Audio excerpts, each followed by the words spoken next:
ప్రభునామమునకు స్తుతియు మహిమయు కలుగునుగాక. మరి మనందరము కూడా నూతనమైన సంవత్సరంలోనికి అడుగుపెట్టి ఆల్రెడీ వారం దాటుతూ ఉన్నది. అయితే మరి మనము ఈ సంవత్సరంలో చేయవలసినటువంటి భక్తిని బట్టి, దేవునిని ఆరాధించే విధానాన్ని బట్టి కొన్ని ప్రసంగములు మీరు విని ఉండుంటారు. అయితే ఇప్పుడు కూడా చెప్పేటువంటి ఈ యొక్క వాక్యము మరి మనమందరము కూడా దానిని పరిశీలించి దాని ప్రకారము నడుచుకునట మరి మనకెంతో అయినా అవసరం ఉన్నది కనుక మరలా నేను మీ ముందుకు రావడం జరిగినది. అయితే మరి వాక్య ధ్యానంలోనికి వెళ్ళ క్రితం చిన్న ప్రార్థన చేసుకుని దేవుని యొక్క సహాయాన్ని మనం అడుగుదాం, ప్రార్థించుకుందాం. తండ్రి అయిన దేవా, పరిశుద్ధుడా, నీకు స్తోత్రాలు. ఈ వాక్య ధ్యానంలో నీ సహాయమును దయచేయమని ప్రార్థిస్తున్నాను. వాక్యానుసారముగా ప్రభా బ్రతుకుట మాకెంతో దీవెన నాయన, మాకెంతో ఆశీర్వాదకరము గనక నాయన, వాక్యానుసారముగా బ్రతికే మనస్సును, వాక్యానుసారముగా జీవించే మనస్సును మా అందరికీ మీరు దయచేయమని యేసయ్య నామమున అడుగుచున్నాను తండ్రి. Amen, amen. కీర్తన గ్రంథము నాతో పాటు మీ అందరూ కూడా మీ యొక్క పరిశుద్ధ గ్రంథాన్ని తెరచి 103 దావీదు కీర్తనను ఒక్కసారి మొదటి 2 వచనములను మనం ధ్యానిద్దాం. నా ప్రాణమా యెహోవాను సన్నతించుము, నా అంతరంగమున్న సమస్తమా ఆయన పరిశుద్ధ నామమును సన్నతించుము. నా ప్రాణమా యెహోవాను సన్నతించుము, ఆయన చేసిన ఉపకారములలో దేనిని మరువకుము అని వాక్యము సెలవిచ్చుచూ ఉన్నది. నా ప్రాణమా యెహోవాను సన్నతించుము అంటే ఇక్కడ దావీదు భక్తుడు చూసి మనం అందరము నేర్చుకోవలసినటువంటిది ఏంటంటే, మన ప్రాణము కూడా యెహోవాను సన్నతించాలి. ఇప్పటి వరకు కూడా చాలామంది వారి నోటితో దేవుని నామాన్ని సన్నతించటం అంటే అర్థం ఏంటంటే దేవునిని మహిమపరచటం, దేవునిని స్తుతి చెల్లించుట. అయితే నా ప్రాణమా యెహోవాను సన్నతించుము అనేటువంటి మాటను దావీదు భక్తుడు మరి మనకు తెలియజేస్తున్నటువంటి విధానం ఏదనగా, లేదంటే దావీదు భక్తుడు ద్వారా దేవాది దేవుడు మనకు తెలియజేస్తున్నటువంటిది ఏంటంటే, మన ప్రాణముతో మనం మాట్లాడాలి, మన ప్రాణముతో మనం మాట్లాడాలి. నా అంతరంగం ఉన్నటువంటి సమస్తమా, మన అంతరంగంలో ఏమేమి ఉన్నవి ఆ సమస్తము కూడా ఆయన నామమును సన్నతించాలని. సన్నతించుట, ఇక్కడ 3 సార్లు సన్నతించుట అనేటువంటిది ఇక్కడ వచ్చింది. అంటే ఇక్కడ సన్నతించుట అనేటువంటిది స్తుతిని మనం మనస్ఫూర్తిగా మన హృదయ అంతరంగములో నుంచి వచ్చేటువంటి స్తుతిగా, మన హృదయపూర్వకముగా ఆయనను స్తుతి చెల్లించేటువంటి విధానము, మన యొక్క అంతరంగం అంటే శరీరం అంతా కూడా రెస్పాండ్ అయ్యేటువంటి ఒక స్థితిని సన్నతించటం అని అంటారు.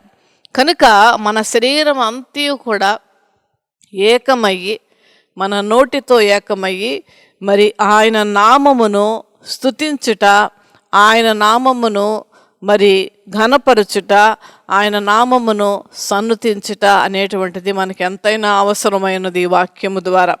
అయితే గత సంవత్సరములో మనము ఎన్నో దీవెనలను మనము మన జీవితములలో మన కుటుంబాల్లో చూసాం. ఎన్నో కాపుదలలను మనము మరి దేవుని యొక్క కృప ద్వారా అనుభవించాం. అనేక మార్లు అనేక రోగములతో మనం ఉన్నప్పుడు వాటి నుండి దేవుడిచ్చినటువంటి విడుదలను బట్టి మనం ఎంతగానో స్తుతించాం, దేవుని ఆరాధించాం. అయితే ఇంకా ఏమన్నా మనం మర్చిపోయామా అనేటువంటి ఒక ఆలోచన మనం కలిగి ఉండటం ఎంతైనా మంచిది.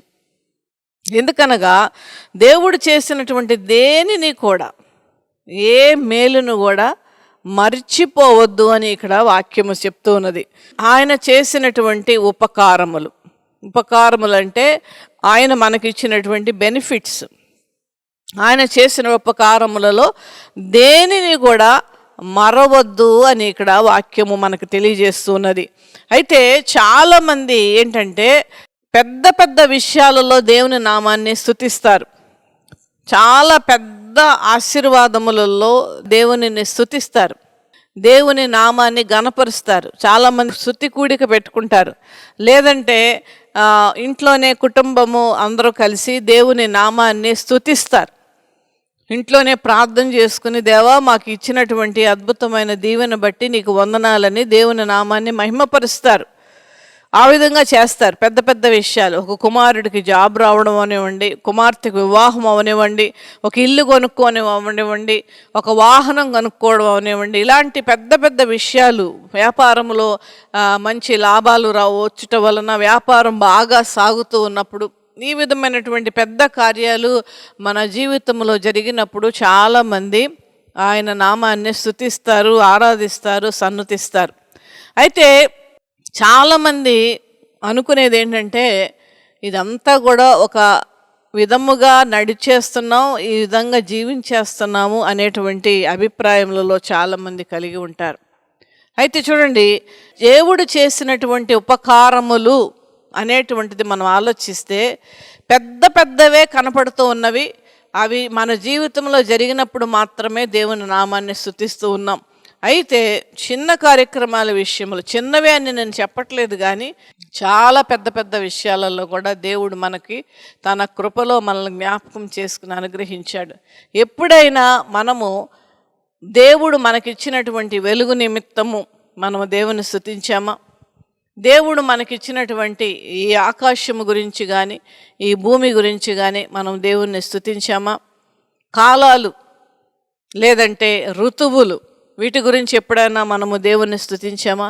దేవుడు అద్భుత రీతిగా ఒక సంవత్సరాన్ని అనేకమైన ఋతువులుగా విభజించి ప్రతి ఒక్కటికి కూడా మానవాళికి కావలసినటువంటివి అన్నీ కూడా ఆ ఋతువుల ద్వారా మరి మానవులకు ఉపయోగకరముగా ఉండాలనేటువంటి ఉద్దేశముతో ఆ ఋతువులను భాగములుగా చేసి వాటిని మనకు అనుగ్రహించేది దేవాది దేవుడు. హల్లెలూయా, ప్రభునామమున మహిమ కలుగును గాక. చూడండి, ఎండ బాగా వస్తేనే కానీ చాలా క్రిములు చచ్చిపోతాయండి. అంతటి మరి ఎండ గనక మనకు లేకపోతే చాలా జబ్బులు కూడా వచ్చేటువంటి అవకాశం ఉంటుంది. కనుక కొన్ని నెలలు ఆ ఎండ మనకు ఎంతో అవసరం, మనుష్యులకైనటువంటి వారందరికీ కూడా. అలాగే వర్షపు నీళ్లు మనుషులందరికీ కూడా అవసరం. ఆ వర్షపు నీళ్ల వలన మరి మనకు కూరగాయలేంటి, మనం తినేటువంటి ఆహార ధాన్యాలేంటి, ఇవన్నీ కూడా వర్షము వలనే మనకి అవి అందుతూ ఉంటాయి. అలాగే చలికాలం, చలి ఉండేటువంటి కాలములో కూడా కొన్ని రకాలైనటువంటి మరి విత్తనాలు ఉద్భవిస్తాయి, కొన్ని రకాలైనటువంటి పండ్లు మరి వస్తాయి, కొన్ని రకాలైనటువంటి ఆకుకూరలు కూడా ఆ చలికాలములో వస్తాయి. ఇవన్నీ కూడా దేవాది దేవుడు ఒక అద్భుతమైన ప్రణాళికతో మానవాళిని తన ప్రేమను ఆ విధముగా కనపరుస్తూ ఈ ఋతువులను దేవుడు ఏర్పాటు చేసి ఉన్నాడు. అయితే దేవుని బిడ్డలారా, ఎప్పుడైనా దేవా మాకు ఇచ్చినటువంటి ఋతువులను బట్టి నీకు వందనాలు, స్తోత్రాలు. దేవా మాకు ఇచ్చినటువంటి ఈ భూమి నిమిత్తము నీకు వందనాలు, మాకు ఇచ్చినటువంటి ఈ సూర్యుడిని బట్టి నీకు వందనాలు, నువ్వు మాకు ఇచ్చినటువంటి చంద్రులను బట్టి, ఆకాశాన్ని బట్టి, ఈ నదులను బట్టి, ఈ విధమైనటువంటి స్థుతులు మనం ఎప్పుడన్నా మరి అర్పించామా అనేటువంటి ఒక ఆలోచన మనం కలిగి ఉండాలి. కనుక ఇప్పుడైనా కనీసము ఒక 3 దినములు ప్రత్యేకముగా మీరు పెట్టుకొని మీ యొక్క ఈ 3 దినాలు ప్రత్యేకముగా వీటన్నిటి నిమిత్తము మీరు స్తుతులు అర్పించుట ఎంతో అవసరమైనది. ఎందుకనగా ప్రతిదీ కూడా దేవుడు మన మేలు కొరకే, మనకు ఉపయోగకరము అవడానికే, మనకు ఎంతో అవసరమైనటువంటి వాటన్నిటిని కూడా దేవుడు ఆ విధముగా మనకు అనుగ్రహించి ఆయన ప్రేమను వెల్లడిపరుస్తూ ఉన్నాడు. ప్రభునామమున మహిమ కలుగును గాక. అయితే వాటన్నిటి నిమిత్తము మనము స్తుతులు అర్పించేటువంటి వారముగా ఉండాలి. చాలామంది స్తుతులు అర్పించటం అంటే చాలా క్యాజువల్గా, ఏదో మామూలుగా హల్లెలూయా స్తోత్రము అని చెప్పేసి అంటూ ఉంటారు.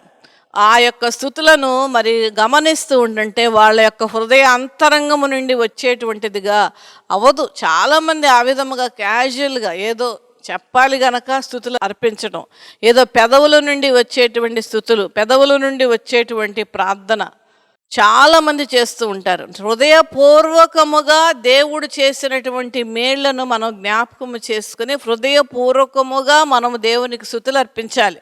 ఇక్కడ దావీదు అందుకనే నా అంతరంగమున్న సమస్తమా ఆయన పరిశుద్ధ నామమును సన్నుతించుము. మన అంతరంగమున్న సమస్తముతో, మన శరీరముతో, మన యొక్క ఆ శరీరములో ఉన్నటువంటి ప్రతి అవయముతో పాటు మన తలలో ఉన్నటువంటి ఆలోచనలను బట్టి, మన నోట్లో నుండేటువంటి మాటలను బట్టి, మన వినికిడిని బట్టి, మన శరీరములో ఉన్నటువంటి ప్రతి ఒక్క మరి నరములు అవనివ్వండి, ఆ యొక్క కండరాలు అవనివ్వండి, ఆ ఎముకలు అవనివ్వండి, ఆ యొక్క వాటిపై కప్పబడినటువంటి ఆ స్కిన్ అవనివ్వండి, ఈ యొక్క లోపల విటల్ ఆర్గన్స్ అనేటువంటివి చాలా మరి కీలకమైనటువంటి పాత్రను ఈ శరీరము మరి నడవడానికి ఉపయోగపడేటువంటివి. వాటి నిమిత్తము ఇలా మన శరీర విషయములలో కూడా ఆలోచిస్తూ ఉంటుంటే మన అంతరంగములో ఉన్నటువంటి సమస్తమైన వాటితో మనము ఆయనను సన్నుతించాలి, ఆయన నామమునకు స్తుతులు అర్పించాలని ఇక్కడ ఈ వాక్యము మనకు తెలియజేస్తూ ఉన్నది. అయితే మనకు మాటలు వస్తున్నాయి. అయితే మాటలు రానటువంటి అనేక మంది ఉన్నారు, మోగవారు చాలామంది ఉన్నారు. ఈ ఉదయకాల సమయంలో కూడా అంజలి అనేటువంటి ఒక పాపని నేను జ్ఞాపకం చేసుకున్నాను. కొన్ని నెలలు క్రింద ఆ పాపకి నేను ప్రార్థన చేశాను. ఆ పాప మరి మోగది, మాట్లాడలేదు. అయితే ప్రార్థన చేస్తూనే ఉన్నాం. అయితే అలాంటి వారు ఎంతోమంది ఉన్నారు. అయితే కళ్ళు గుడ్డివాళ్ళు ఎంతోమంది మనం చూస్తూ ఉంటాం. కాళ్ళు కుంటి వ్యాధితో ఉన్నటువంటి వారు ఎంతోమంది ఉంటారు. చేతులు సరిగ్గా లేనటువంటి వారు ఎంతోమంది ఉంటారు. వారందరిని చూసి మనము మన శరీరమును మనము బేరీజ్ వేసుకుంటే వారందరికంటే దేవుడు మనల్ని దీవించాడా? వారందరికంటే దేవుడు మనలను ఆశీర్వదించాడా? కళ్ళు లేనటువంటి వారు ఎంతోమంది ఉన్నారు, దేవుడు మనకు కళ్ళు ఇచ్చాడు. వినలేనటువంటి పరిస్థితుల్లో చాలామంది ఉన్నారు, మనం వినగలిగేటువంటి పరిస్థితిలో మనం ఉన్నాం. కళ్ళు లేనటువంటి వారు ఎంతోమంది ఉన్నారు, మనం చక్కగా చూడగలము, చదవగలము అనేటువంటి పరిస్థితులలో ఆ కళ్ళు కూడా ఉన్నాయి. ఈ విధముగా లేనటువంటి వారు ఎంతోమంది ఉన్నారు. మాకు ఇవన్నీ కూడా ఉన్నాయి అనేటువంటి విషయంలో ఎన్నిసార్లు మనము దేవుని నామాన్ని స్తుతించాం, ఎన్నిసార్లు మన దేవుని నామాన్ని మరి చెందవలసినటువంటి మహిమను మనం చెల్లించామనేటువంటి ఒక ప్రశ్న మనం వేసుకోవాలి. అయితే చూడండి దేవుని బిడ్డలారా, ఈ యొక్క ప్రతి దినము కూడా ఈ దినాన్ని బట్టి నీకు వందనాలయ్యా, ఈ దినము నేను చూడగలిగినందుకు నీకు వందనాలయ్యా, ఈ దినము నేను ఆహారం తీసుకున్నటకు మరి అవకాశం నాకు దొరికింది అనేటువంటి ఒక కృతజ్ఞత భావముతో మన జీవితాన్ని వెళ్ళపుచ్చాలి. ఒకవేళ పాత సంవత్సరములు అలా మనం చేయలేదేమో, ఈ నూతనమైన సంవత్సరంలో కూడా ఈ సంవత్సరం అంతయు కూడా ఆ రీతిగా చిన్న చిన్న వాటి విషయములలో కూడా దేవుని నామాన్ని మహిమపరుస్తూ ఉంటుంటే మనము ఎంతగానో దేవుని దీవెనలు పొందుకోవడమే కాకుండా మనల్ని సృష్టించినటువంటి ఆ దేవాది దేవుడు మన నిమిత్తము ఆయన సంతోషించేటువంటి వారుగా ఉంటారు. హల్లెలూయా, హల్లెలూయా. కనుకనే ఈ 33వ దావీదు కీర్తనలో కూడా చక్కని స్తుతి కీర్తన మనం ఇక్కడ చూద్దాం. ఒక్కసారి మీరందరూ కూడా కీర్తన గ్రంథము 33వ అధ్యాయము 1 వచనాలు చదువుకుందాం. నీతిమంతులారా యెహోవాను బట్టి ఆనందగానము చేయుడి, యెహోవాను బట్టి ఆనందగానము చేయుడి. అది ఎవరి వలన అవుతుందంటే నీతిమంతులైనటువంటి వారికే అవుతుంది.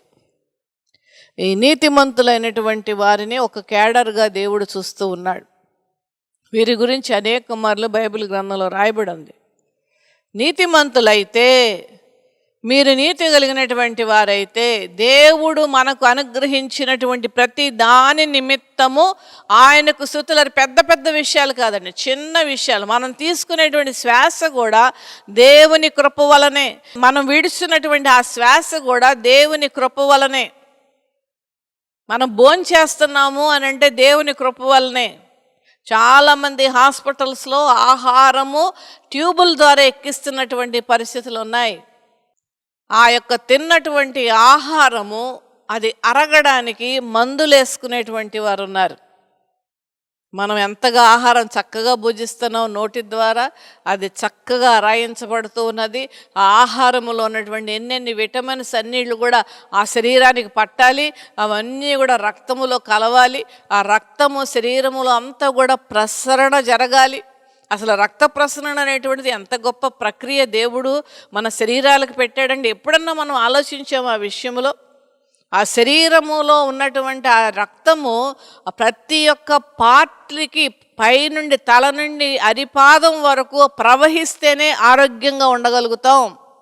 ఆ రక్త ప్రసరణ మనం పుట్టినది మొదలుకొని చచ్చిపోయేంత వరకు కూడా అది ప్రసరిస్తూనే ఉండాలి, అది ప్రయాణం చేస్తూనే ఉండాలి శరీరంలో. అప్పుడే మనందరికీ కూడా ఆరోగ్యం. ఎంత గొప్ప ఆ సిస్టమును దేవుడు మన శరీరంలో పెట్టాడండి. గుండె కొట్టుకోవడం, మూత్రపిండాల యొక్క పని, కాలేయం యొక్క పని, నరముల యొక్క పని, కడుపులో ఉన్నటువంటి పెద్ద ప్రేవులు, చిన్న ప్రేవులు, వీటన్నిటి యొక్క పని, ఏదైనా ఒక్కటైనా అది పని సరిగ్గా చేసుకోకపోతే మనం హాస్పిటల్కి వెళ్ళాల్సిందే. ఏ ఒక్కటైనా శరీరములో ఏ పార్ట్ అయినా, ఏ నరమైనా, ఏ ఎముకైనా, ఏ ఒక్కటైనా అప్పటికి సరిగ్గా పనిచేయకపోతే మనం హాస్పిటల్ పాలవ్వాల్సిందే. కానీ ఎన్ని మార్లు దేవుడు తన కృపలో మనల్ని భద్రము చేసి మనల్ని క్షేమముగా ఉంచుతూ మన శరీరములో ఉన్నటువంటి సమస్త విషయాలలో దేవుడు ఆ కృపనిచ్చాడు. దేవుని కృప వల్లనే మన శరీరములో ఉన్నటువంటి సమస్తము కూడా పనిచేస్తుంది అనేటువంటి విషయం మనం ఎన్నిసార్లు గమనించాం, ఎన్నిసార్లు దాని విషయంలో మనం ఆలోచించాం. ఇది దేవుని కృప వల్లనే కదా నాకు అని దేవుణ్ణి సన్నతించామా? నా అంతరంగమున్న సమస్తమా ఆయన పరిశుద్ధ నామమును సన్నుతించుము. మనం మన ప్రాణానికి చెప్పాలి, మనం మన ప్రాణానికి తెలియజేయాలి. నా అంతరంగమున్న సమస్తమా ఆయన పరిశుద్ధ నామమును సన్నుతించుము అని తెలియజేయాలి. మన లోపల్లో ఉన్నటువంటి సమస్తముతో మనం మాట్లాడాలి. వేరే వాళ్ళు ఎవరు మాట్లాడరు. మనమే మన ప్రాణంతో మాట్లాడాలి, మన బ్రెయిన్తో మాట్లాడాలి, మన శరీరంలో రక్తముతో మాట్లాడాలి, మన గుండెతో మాట్లాడాలి. ఇవన్నీ కూడా నా శరీరములో ఉన్నటువంటి మీరందరూ కూడా ఇది దేవుని కృప వలనే మీరు అమర్చబడ్డారు. నా శరీరములో దేవుని కృప వలనే అవి బాగా పనిచేయగలుగుతున్నవి అని వాటికి తెలియజేయాలి. ఇది తెలియజేసినప్పుడు ఏమొస్తుందంటే అంతరంగములో నుంచి కృతజ్ఞతా భావం వస్తుందండి. అంతరంగములో నుంచి ఆ థ్యాంక్స్ గివింగ్ ప్రేయర్ ఆటోమేటిక్గా వచ్చేస్తుంది. అందుకనే నా అంతరంగమున్న సమస్తమా ఆయన పరిశుద్ధ నామమును సన్నుతించుము. కనుక ఈ నీతిమంతులు యెహోవాను బట్టి ఆనందిస్తారు. నీతి కలిగినటువంటి వారు నీతిమంతుడైనటువంటి దేవుడు చేసినటువంటి మేళ్లను గ్రహిస్తారు, ఐడెంటిఫై చేస్తారు. వాళ్ళు చేసి ప్రతిదీ కూడా దేవుని కృప వలనే కదా అని వారి నోటిలో స్తుతులుంటాయి. కనుకనే నీతిమంతులారా యెహోవాను బట్టి ఆనందగానము చేయుడి, ఆనందగానము చేయుడి. స్తుతి చేయుట యథార్థవంతులకు శోభస్కరము.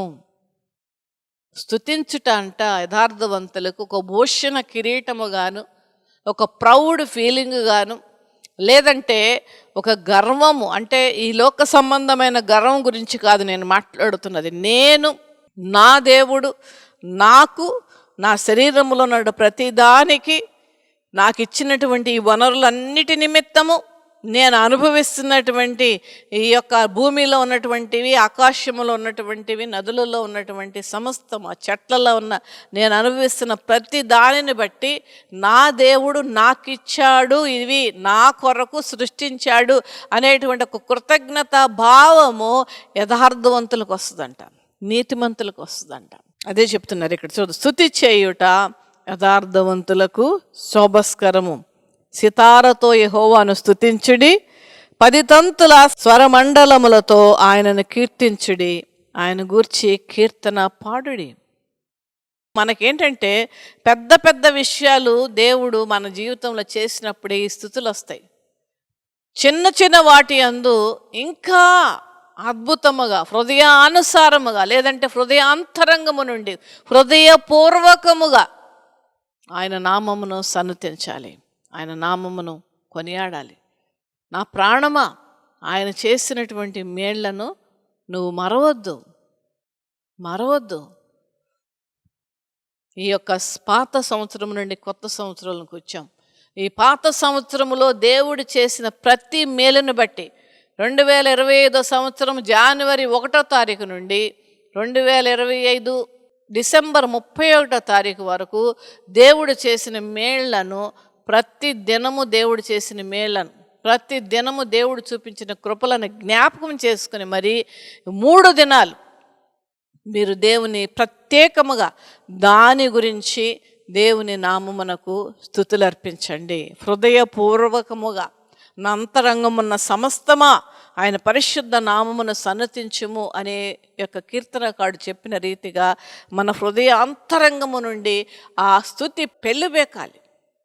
ఆ యొక్క స్తుతి ఆటోమేటిక్గా రావాలి. మనకి ఏదో చెయ్యాలి చెందాలని కాదు. పెదవులతో స్తుతించుట, పెదవులతో ప్రార్థించుట, పెదవులను బట్టి స్తుతించుట అనేటువంటి దాని వలన ఏం ఉపయోగం లేదండి. నీ కృతజ్ఞతా భావముతో దేవుడు చేసిన మేళ్లను మనం జ్ఞాపకం చేసుకుంటుంటే ఇచ్చినటువంటి ఆ దేవాది దేవుడు హర్షిస్తాడు, సంతోషిస్తాడు. కనుకనే మనము ఆ విధముగా దేవుని నామమును స్తుతించాలని మరి ఈ యొక్క సమయంలో నేను తెలియజేస్తూ ఉన్నాను. స్తోత్రార్హుడైనటువంటి దేవాది దేవునికి చెందవలసినటువంటి స్తుతులు మనం అందించవలసినటువంటి వారముగా మనం ఉన్నాం. మన హృదయములో ఉన్నటువంటి ప్రతి కణముతో మనం మాట్లాడాలి. మన హృదయములో ఉన్నటువంటి ప్రతి ఒక్క అవయవముతో మనం మాట్లాడాలి. ఇవి బాగా పనిచేస్తున్నది అని అంటే అది దేవుని కృప వలనే. నా అంతరంగమున్న సమస్తమా ఆయన పరిశుద్ధ నామమును సన్నతించుము. ఇక్కడ మనం గమనిస్తుంటే ఇది మనకును మన సృష్టికర్త అయినటువంటి ఆ దేవునికి ఉన్నటువంటి ఒక ఇంటిమేట్ రిలేషన్షిప్ మనకు కనపడుతూ ఉన్నది. ఇక్కడ ఒక అద్భుతమైనటువంటి ఒక సంబంధాన్ని మనము కలిగి ఉన్నాం. శరీరముతో పాటు శరీరములో ఉన్న ప్రతిదీ కూడా, ఈవెన్ మన యొక్క మైండ్లో ఉన్నటువంటి ఆలోచన కూడా ఆయన నామమును సన్నతించాలి. ఆ విధముగా మన శరీరాన్ని మనం ట్యూన్ చేయాలి. మరలా చెప్తున్నాను, ఎవరో వచ్చి చెప్పేది కాదు ఇది, ఎవరో చెప్పితే మనం నేర్చుకునేటువంటిది కాదు. మనకు ఆ కృతజ్ఞతా భావం ఉండాలి. మన శరీరముతో మనం మాట్లాడాలి, మన హృదయముతో మనం మాట్లాడాలి, మన ప్రాణముతో మనం మాట్లాడాలి. నా ప్రాణమా యెహోవాను సన్నతించు, నా అంతరంగమున్న సమస్తమా ఆయన పరిశుద్ధ నామమును సన్నతించుము. నా ప్రాణమా యెహోవాను సన్నతించుము. ఆయన చేసిన ఉపకారములలో దేనిని మరవకు అని చెప్తున్నాడు. చాలా మర్చిపోయామండి మనం. పెద్ద పెద్ద వాటికే మనకు గుర్తున్నది. పెద్ద పెద్ద వాటి అందే మన కృతజ్ఞత కూడికలు పెట్టుకున్నాం. పెద్ద పెద్ద వాటి అందే మనం ప్రార్థన చేసి దేవునికి 1 రోజున 2 రోజులు స్తుతులు అర్పించాం. చిన్న చిన్న వాటి గురించి అసలు చిన్నవి అనటానికే లేదండి. ఈ నూతనమైన సంవత్సరం మనం చూడగలిగామని అంటే అది దేవుని యొక్క కృప. ఆరోగ్యంగా మనం ఉన్నాము అని అంటే దేవుని కృప. మనం ఎంతగా పాత సంవత్సరంలో దేవుడు ఎంతగా మనల్ని పోషించాడు, ఏమి తక్కువ కాకుండా చేశాడు మనకిను మన బిడ్డలకి. అది చదువుల్లో తోడై ఉన్నాడు, మన యొక్క ఉద్యోగాలలో దేవుడు తోడై ఉన్నాడు.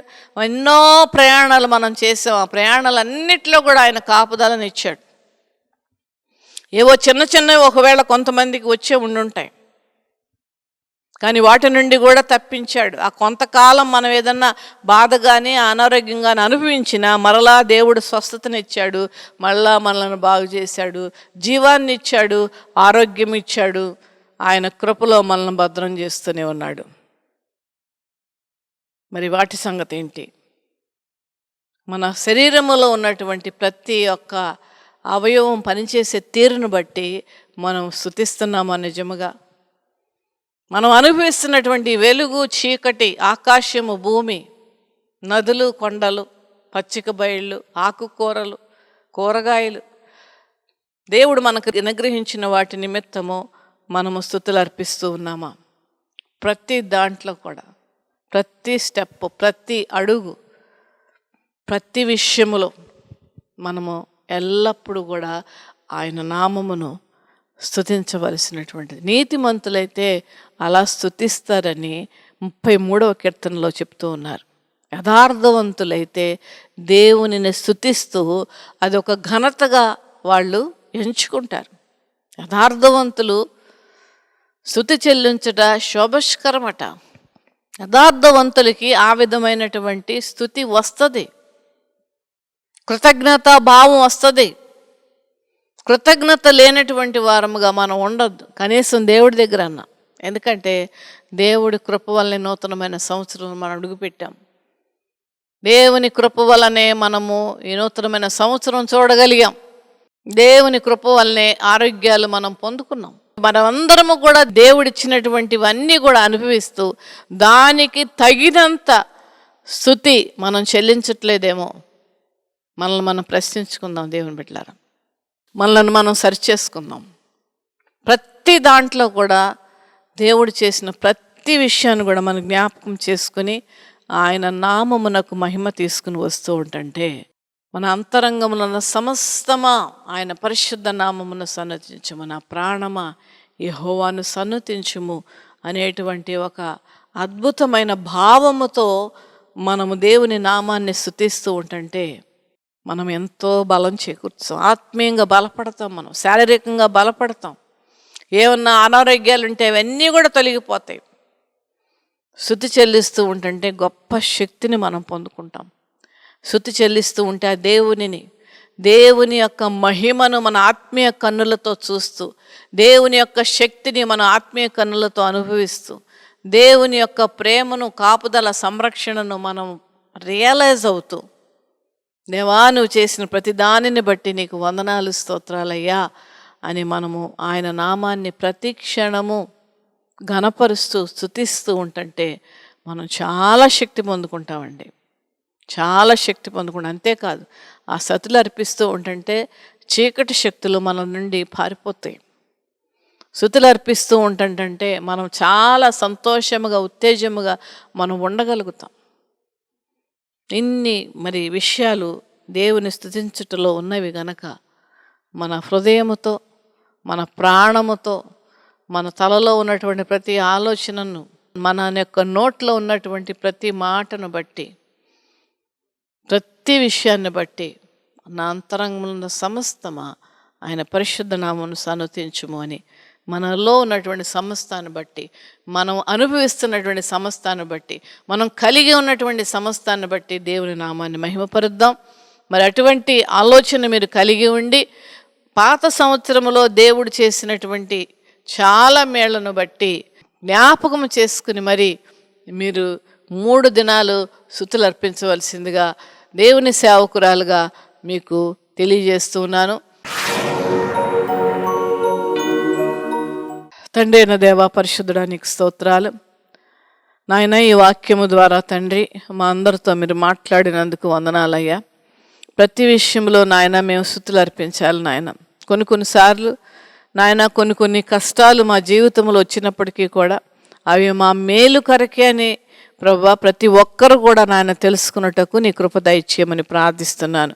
మేము హృదయపూర్వకంగా నిన్ను స్తుతించే మనసు మాకు దయచేయము ప్రభువా. మా అంతరంగమున సమస్తమా అని మేము బోధించుకొని ఆ ప్రాణమునకు, శరీరమునకు, దానిలో ఉన్నటువంటి వాటి అన్నిటికీ నాయన బోధించి నాయన ఆ రీతిగా మేము మనస్ఫూర్తిగా హృదయాంతరంగము నుండి నాయన స్తుతులు వచ్చే విధముగా నాయన మేము బ్రతుకుట మాకు నేర్పించమని ప్రార్థిస్తున్నాను. ఈ నూతనమైన సంవత్సరములో అది నేర్చుకున్నటకు, ఆ విధముగా నిన్ను కొనియాడి ఘనపరిచి కీర్తించుటకు నాయన మాకు నేర్పించమని అడుగుచున్నాము దేవా. నీకు వందనాలు ప్రభువా. నాయన ఈ ప్రార్థనను గైకొని వాక్యం ఉన్న ప్రతి బిడ్డ కూడా నా తండ్రి ఆ రీతిగా నిన్ను స్తుతించుట నాయన నేర్చుకునేటువంటి కృప ప్రతి ఒక్కరికి మీరు దయచేయమని యేసే నామమున అడుగుచున్నాను తండ్రి. Amen, amen, amen. God bless you. Have a wonderful and blessed new year to you all.